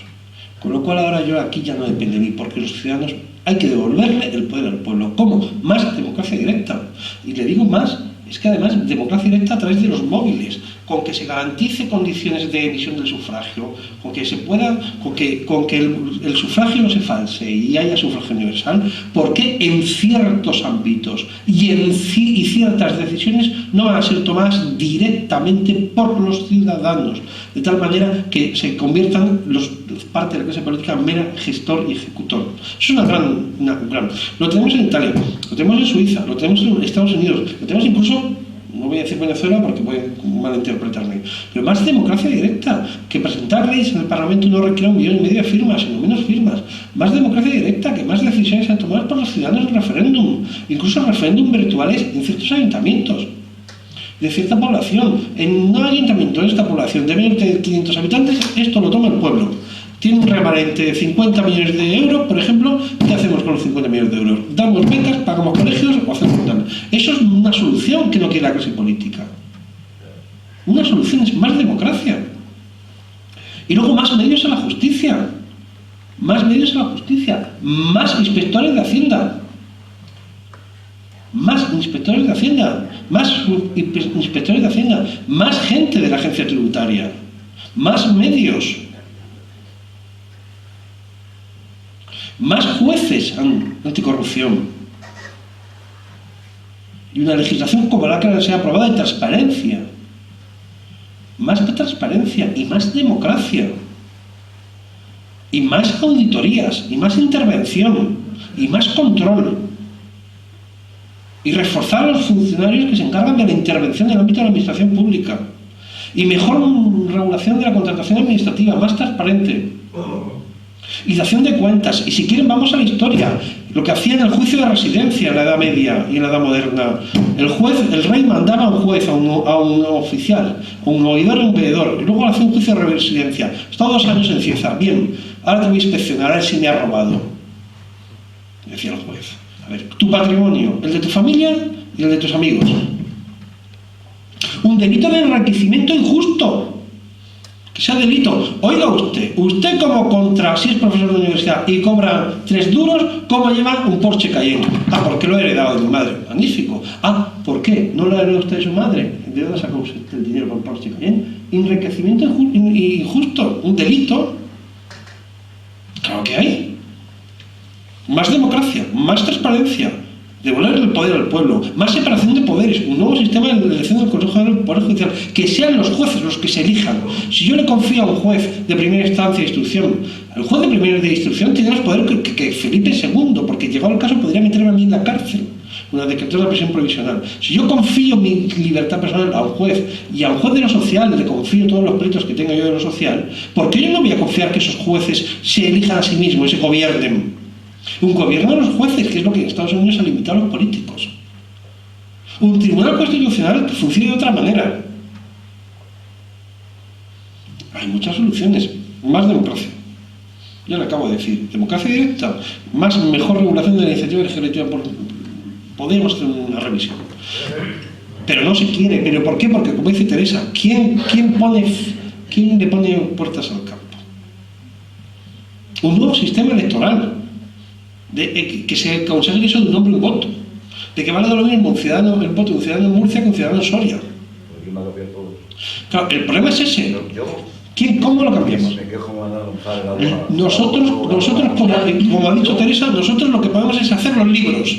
Y como usted ha dicho muy bien, y yo se lo tengo que agradecer, no empezar a escribir lo que todos sabemos de que eso está mal, sino eso está mal, aquí están las propuestas, una detrás de otra. Y que no se quejen de que es que no lo sabíamos o que no tenían nada, ninguna propuesta.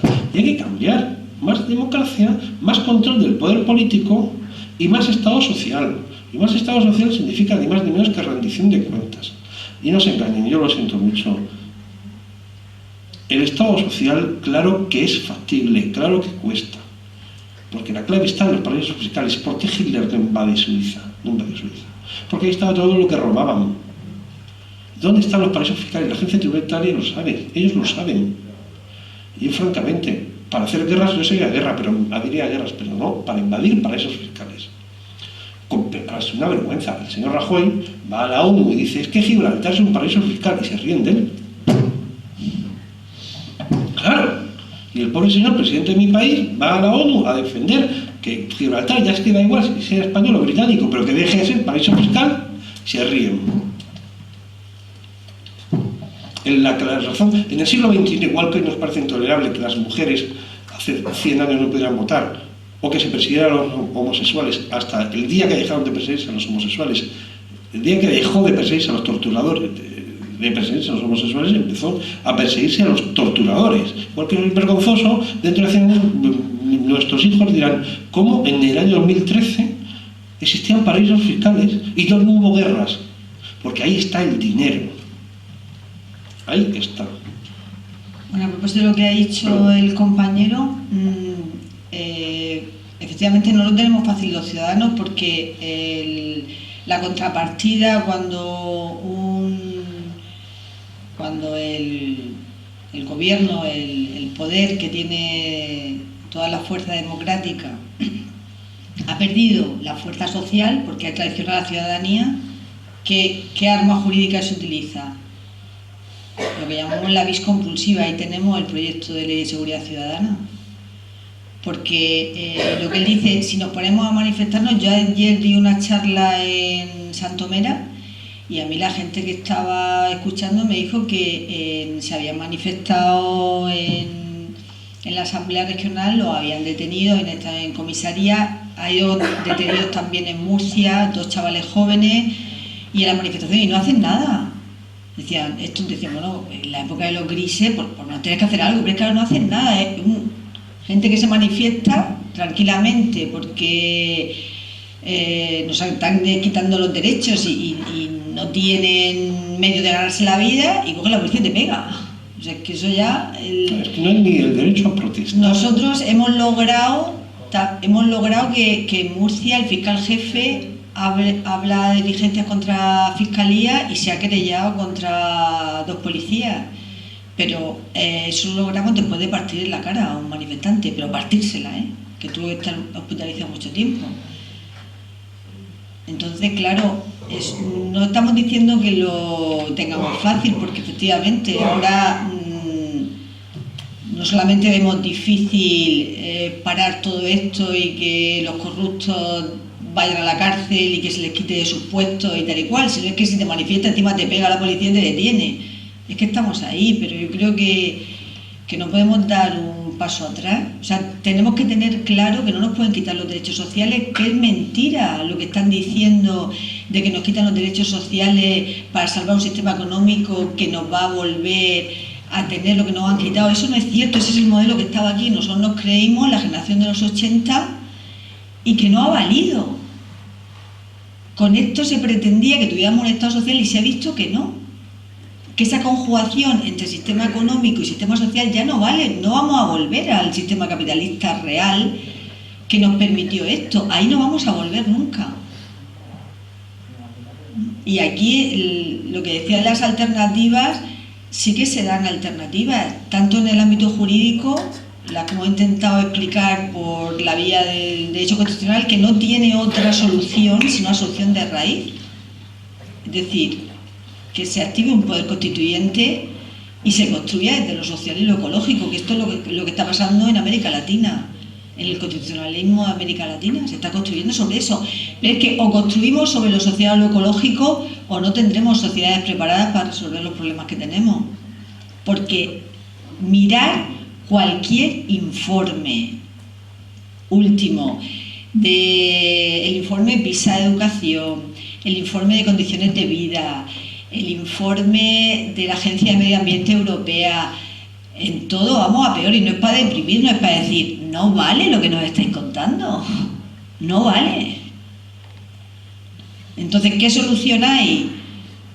Las soluciones lo están dando, aunque seamos grupos minoritarios. Esto es mentira y no nos pueden desposeer de derechos sociales porque son derechos constitucionales, son derechos básicos de los ciudadanos. Y esto se ha hecho porque se ha modificado la Constitución para inclinar la balanza de un Estado social a un Estado económico. Se han olvidado el Estado social, lo han deconstruido y hemos ido al Estado económico. Pero un Estado económico que nos imposibilita para crear una democracia social y ecológica. Esto que nosotros lo vemos tan difícil, los movimientos sociales lo ven mucho más fácil. Los movimientos sociales lo que están pidiendo, tanto la plataforma afectada por la hipoteca como los del nuevo modelo energético, todo esto lo que están pidiendo es otro modelo diferente. Y ya están construyendo otro modelo diferente basado en el decrecimiento. El decrecimiento lo dijo el Club de Roma ya antes de los 80. Ese es el modelo, el decrecimiento. El decrecimiento no quiere decir que no vayamos a progresar. Ya lo he comentado. Este concepto está desarrollado ya por las Naciones Unidas. El concepto de progreso que lleva este sistema que intentamos salvar no es un desarrollo en el siglo XXI. Es un modelo que corresponde a cuando no se sabía que nuestro planeta tenía límites. Se creía que cualquier modelo económico, por mucho que se basara en explotación de recursos naturales, nuestro ecosistema iba a poder salvarlo, pero esto no es así ya. Nos movemos en otro orden natural diferente, que es el orden ecosistémico, del que depende el desarrollo de la humanidad. Y se necesita un sistema económico que sea sostenible, pero no quiere decir que sea sostenible que le ponga el apellido y ya está. Campus sostenible, no sé cuántas medallas. Un campus sostenible que no tiene becas y que hay un montón de estudiantes que ya no pueden seguir estudiando, ¿es un campus sostenible? Te habrán dado muchas becas porque tiene las bici que no funciona a la mitad o por no sé qué, no sé cuánto, pero aquí hay que analizar el concepto de sostenibilidad. Entonces lo que se llama ahora la ecología de mercado, hay una contradicción ontológica, o sea, no puede haber una ecología del mercado igual que no pueden haber derechos sociales de mercado. ¿Por qué? Porque los derechos sociales y los derechos ecológicos son de todos los ciudadanos y no puede depender del dinero, y el mercado depende del dinero. Es decir, los derechos sociales son derechos que están cubriendo necesidades básicas y hay una obligación de la estructura social de garantizar esos derechos. Y ahí la estructura básica de la sociedad no es la estructura económica. es la estructura jurídica, por lo menos eso es lo que dice el Estado social, el Estado de Derecho. Paco citaba a Montesquieu, pero por ejemplo Rousseau, que fue uno de los padres del Estado de Derecho moderno, nos lo decía claramente, y era lector de Mandeville, que era el economista de la época, y decía, si el poder político no ocupa su sitio, el poder económico lo ocupará, porque el sistema capitalista lo que tiende es a conquistar el poder político. Para que se realice necesita conquistar el poder político, y ya lo ha conquistado. Lo conquistó primero en Europa, cuando se olvidó la Europa social, y con la evolución del Tratado de Lisboa nos convertimos en la Europa de los mercados, y a partir de la Europa de los mercados pues hemos caído los estados europeos, entre ellos el nuestro, que aunque los economistas lo explican con los pactos de estabilidad, yo no soy economista, yo como jurista lo tengo que explicar con esta Constitución, lo tengo que explicar a partir del 175. Entonces creo que sí hay soluciones, están sobre la mesa.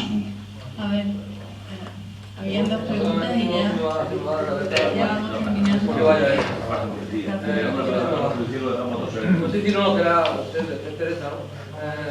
Dentro de integración de los presos que pasan del módulo 2 al módulo 3, entonces en el 2008, el Carlos de Sangonera, ¿Se está refiriendo al Centro de Internamiento de Extranjeros de Sangonera?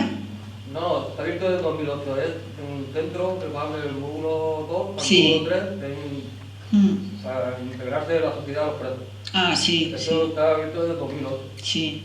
Y bueno, el director dio una charla ahí en la universidad, estoy ahí, y nos dijo que se agarraron a una ley, a un artículo de la Constitución que dice integración social, no veremos exactamente. Entonces se agarraron a eso y se abrió gracias a eso, a ese artículo, el centro está abierto ahora mismo. Por eso te digo que dice que la Constitución ha fracasado. ¿No sería mejor potenciar algunos artículos para su mejora o que sea viable? Hombre, la Constitución, con lo que decimos que ha fracasado, decimos que, por eso he leído el artículo 1, que lo que es el modelo básico en la Constitución se hace sobre un modelo social, y este es el modelo de Estado social, que es el que yo he comentado que ha fracasado. Luego se ha planteado antes lo del Estado de la autonomía, si fracasaba por ahí o no. Lo que usted está planteando tiene mucha razón, es decir, no quiere decir que todos los artículos estén mal, estamos hablando de un modelo, pero por ejemplo en el régimen penitenciario, eso es otra de las cosas por las que hay que crecer, por la reinserción. Es decir, que en la sociedad, en Murcia, en cualquier sociedad, no somos solamente los que estamos fuera de la cárcel, es que los que están en la cárcel también son nuestra sociedad. También tienen hijos, tienen hermanos, tienen padres, son de nuestra sociedad. Entonces, lo que no podemos intentar, y eso ha sido un poco la manipulación de lo de la doctrina Parot, que también estuvimos el otro día en una charla, no puede intentar que cuando a una persona le corresponde salir volverla a encerrar otra vez. No. Ahí yo voy a saltar, ¿no? Vale, tenemos que tener, bueno, espera un momento, termine. Sí. Tenemos que tener medidas de reinserción, y cuanto más medidas tengamos de reinserción, pues más podremos avanzar en un modelo de sociedad en el que estemos todos. Entonces, desde luego que es que esta Constitución se podía haber desarrollado muchísimo en el ámbito social, pero es que no se ha desarrollado en el ámbito social. La doctrina Parot, perdón que he saltado, no estamos hablando que se aplique al hurto famélico, al pobre padre que hoy no llega a su casa, le han cortado la luz y no tiene que darle de comer a su hijo, ni al toxicómano que tiene problemas, ni estamos hablando de tal, estamos hablando de asesinos en serie. Cuidado, es decir, estamos hablando de criminales y criminales, de violadores, de asesinos, no de un pobre padre de familia, no de un pobre chico, o de una persona que después de estar toda su vida, estamos hablando de muy diferente. Hay gente que está condenada a 4.000 años de cárcel y se le aplicaban los mismos beneficios, es más, y el 4.000 años de cárcel y terminaba cumpliendo los mismos que el pobre chico toxicópata y que el pobre chico que tenía que robar por darle de comer a sus hijos. Entonces llegamos a la conclusión de que cómo iba a ser a pagar lo mismo el señor violador y asesino en serie que el pobre toxicómano que un día le da un navajazo a alguien y lo termina matando. Eso es lo único la doctrina Parot. Y legalmente yo tengo muchas dudas de la constitucionalidad, de que el Tribunal Europeo de Derechos Humanos haya actuado respetando la legalidad.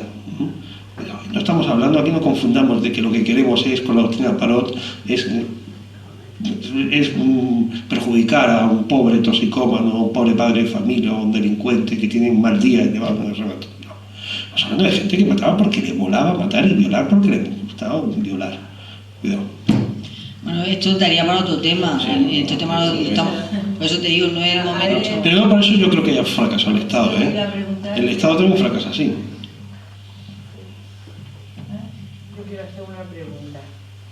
Estoy de acuerdo en las soluciones de ir hacia una democracia directa, que el pueblo tenga...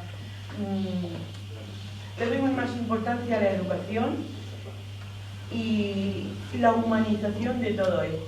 Porque lo que sí, yo noto que inteligencia nos sobra, pero esa inteligencia que esté humanizada, como muchas veces lo decía el profesor San Pedro, ahí sí que he visto que en eso sí que hemos fallado.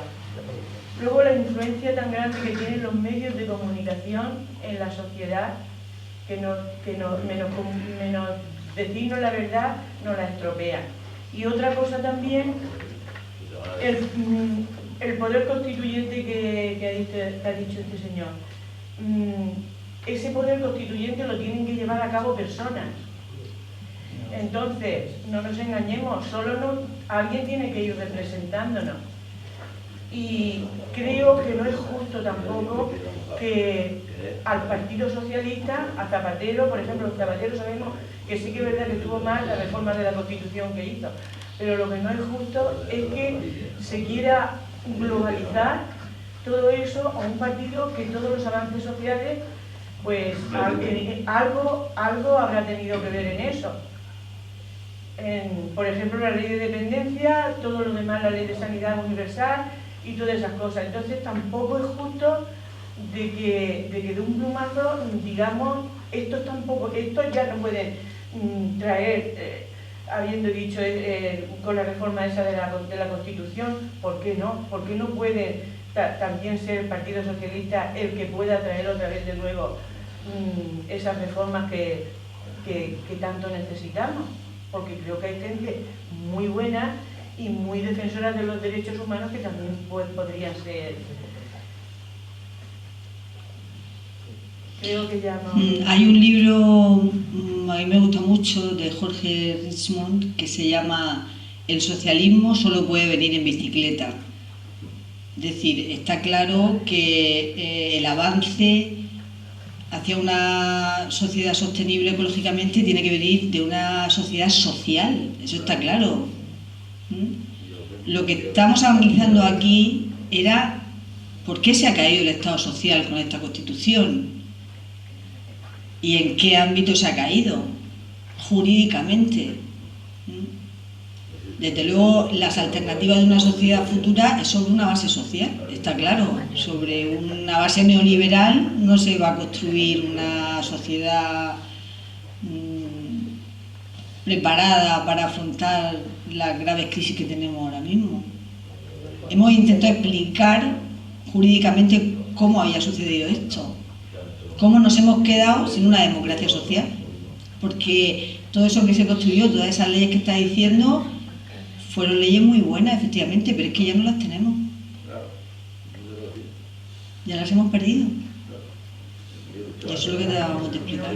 No de condenar a nadie. A ver, el chico aquel y ya vamos terminando porque si no, esto que podríamos tener. Bueno, en primer lugar, quería agradecerle la conferencia que nos ha dado y nos ha aportado varias cosas.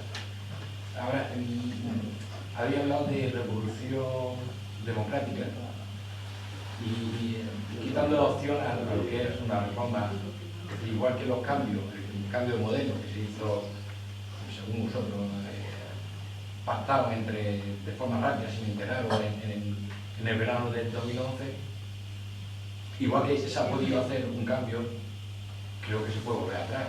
La ley de transparencia, muchas de las medidas que me parecen justas, que estáis comentando desde la mesa, ¿por qué no se podrían enfocar como una reforma? Que parece que va más dentro del cuadro de lo que nos permite esta Constitución.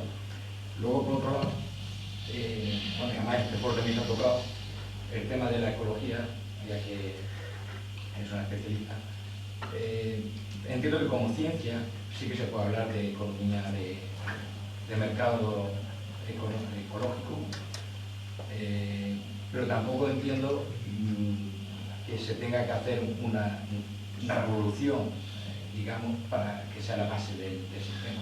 Es decir, sí que tenemos que ir, tanto el tema de la educación como el quinto tema, a que sea una economía sostenible, por la que salió la guerra aquí en el último verano de 2008, pero por lo menos a mí se me escapa, es decir, su profundidad, creo que se le escapa todavía a la sociedad. En materia de educación sí que se ha visto que el modelo que venimos heredando es un modelo caduco, un modelo para la revolución industrial, y sin embargo no se tiene en cuenta los avances están. Y todos los distintos avances están, es cuestión de poder hacer las leyes. Creo que no hace falta cambiar, revolucionar, porque es más difícil, además nos están poniendo las medidas para que no podamos revolucionar tampoco.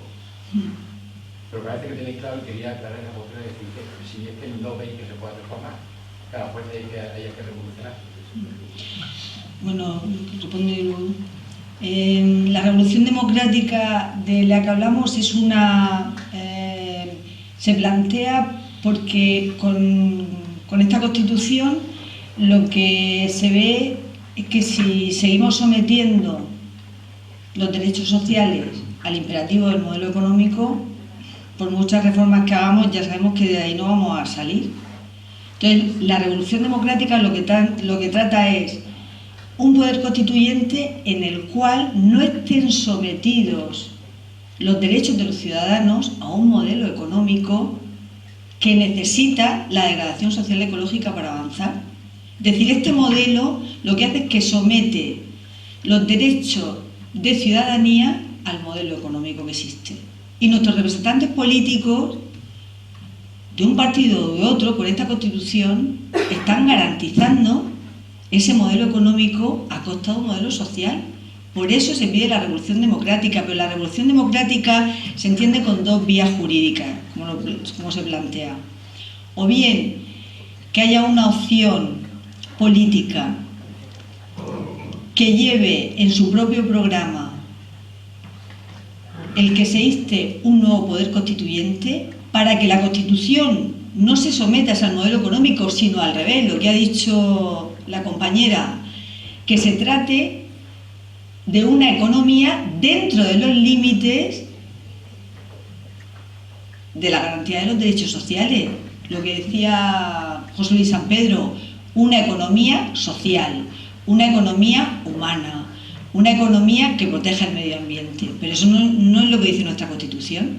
Nuestra Constitución somete eso a un modelo claramente capitalista, que es el modelo económico que tenemos ahora mismo.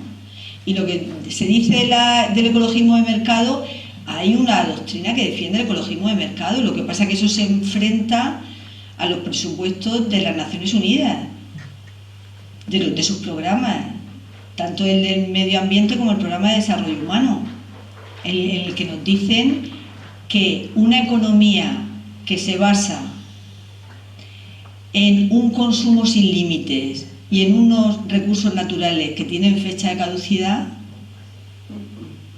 esa economía no puede proteger a una sociedad de los problemas que tiene.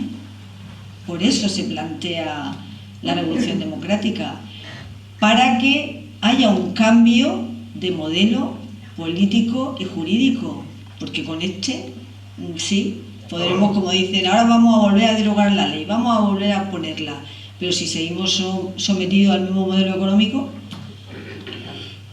Una chispa, es un momento nada más. Si con esa Constitución se llegó a crear un modelo social, ¿por qué ahora ya no sirve? Con sus errores y sus defectos. No más bien que son las personas, es decir, no la letra, sino los hechos de la persona. Ahí es donde yo voy.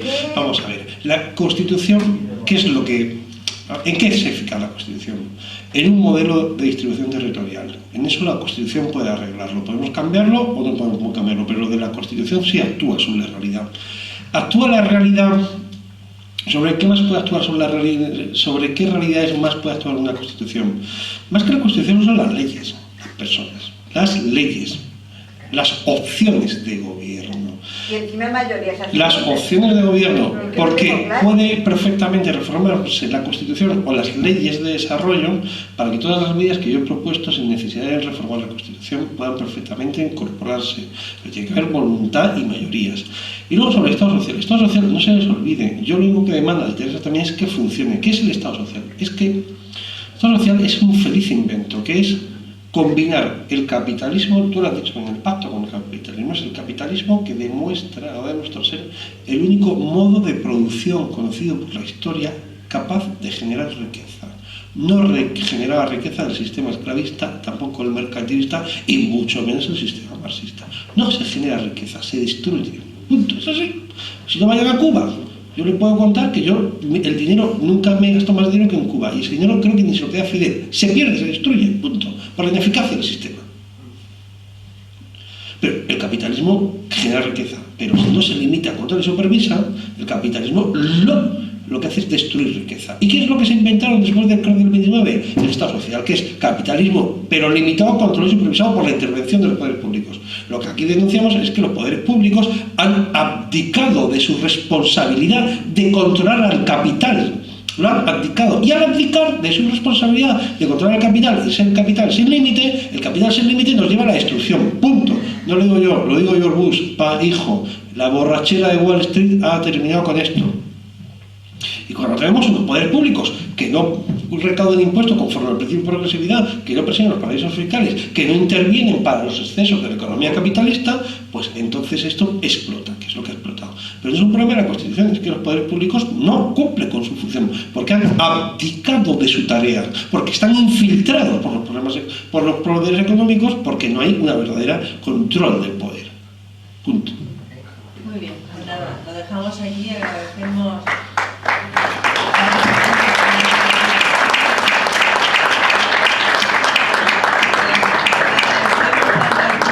Como a los ponentes el haber compartido estas 2 horas aquí y estamos a la próxima conferencia que será el 21 de enero con Francisco Jarauta. Y felices fiestas y nada, a seguir trabajando y a estar en estos sitios y animar a ellos también a que enseñen a los alumnos y todo eso. Gracias. Muchas gracias.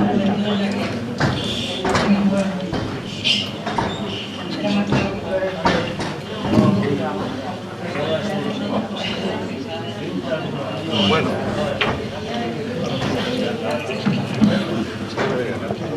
Felices Pascuas. Igualmente.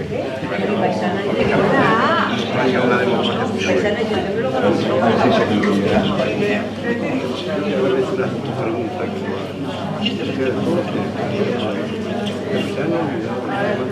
que